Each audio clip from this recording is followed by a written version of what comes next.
I came in at the very bottom rung, you could say. I offered my services sweeping floors, but straight away I was involved in all sorts of manners of conversation, that it was a very open environment to be able to talk with everybody.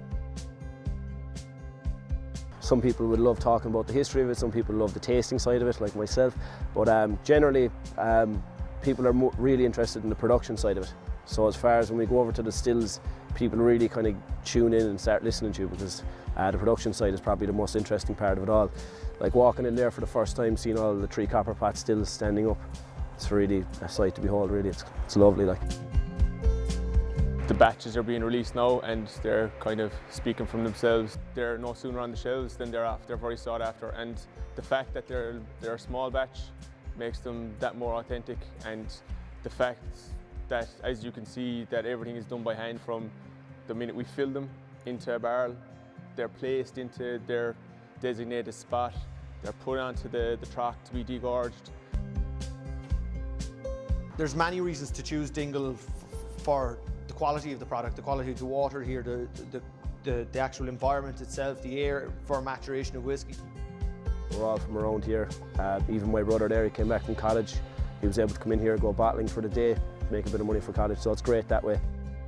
Bottles they're hand washed, they're put on to the bottler by hand, they're sealed, corked, heat sealed by hand, put into boxes by hand. The boxes beforehand are made up by hand.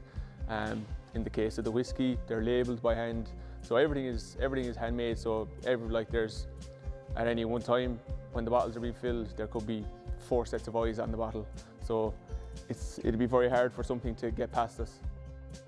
People can have faith that we are doing it properly. They can come back in, they can see we're an open book, we have nothing to hide, and we're not trying to manipulate what we're doing, because we are genuinely trying to do everything that we possibly can to make the very best products. That's where all of our energies are focused, that's where all of our finances are focused, in ensuring that that's what we're doing, as opposed to directing finances towards telling people that we're doing it. Liam, Oliver and Peter, never really met Oliver, but his son Elliot, I've met him, great friends with him at the moment. Really what you see through them is just their love for Dingle, really, and it's not so much about, they never really come down talking about margins and so on. It's all about pushing Dingle and making it what it is really today. It's a joint of a company, and it's only getting bigger as well.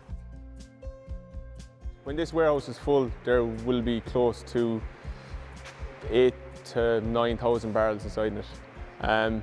It's relatively small in comparison to other warehouses, but for an artisan distillery and just a new distillery, it is fairly impressive after just 4 or 5 years. As much of a milestone as it was for us to be the first new purpose-built distillery to open up in over 100 years, it's also great to be the first new distilleries to start producing pots in over 100 years, and hopefully, like I said, be part of a very real revival.